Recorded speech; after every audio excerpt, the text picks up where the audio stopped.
as you know, there have been many concerns, ethical concerns, legal and societal concerns, been raised about the development and deployment of military AI systems. And guidelines have been proposed, such as was mentioned already today, such as the AI Act, but they still have to be translated into practical requirements. And this is where stakeholders can actually have a voice. And this talk is not in particular about human-machine teams or human-machine collaboration, but it is about the involvement of stakeholders during the design of these human-machine teams. Okay, I have three important aspects that I want to mention, or concepts. First is the human-machine teaming part. It's the circle on the bottom, and yeah, that is kind of what we're designing. And the ethical, legal, and societal aspects, I will also call them ELSA, are the ones that are the aspects that we want to involve, we want to embed into the design. And the stakeholder involvement, that's a kind of a way to do it. And in general, there are many variations of possible variation of stakeholder involvement methods, such as value-sensitive design, that was already mentioned today. But more specific understanding is needed when it comes to power, the role of power when involving stakeholders. For example, who decides which stakeholders are to be involved and are affected by military AI?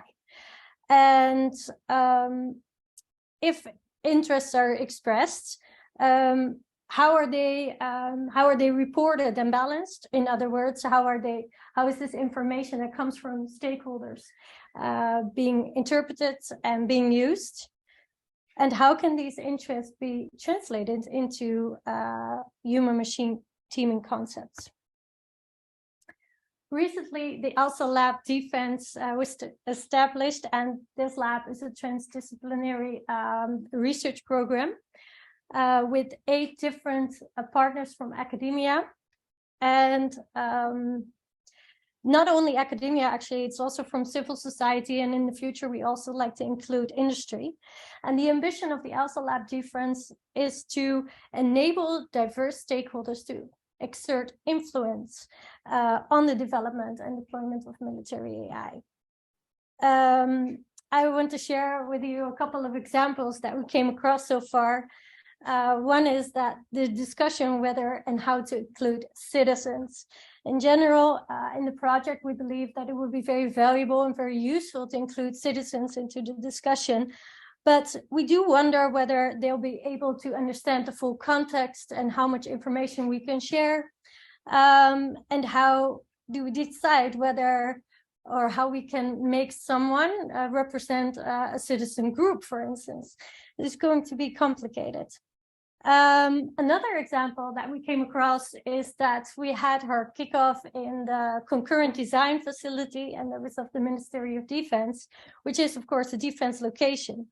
And we want to get out of the academic space. We really want to immerse ourselves into the context.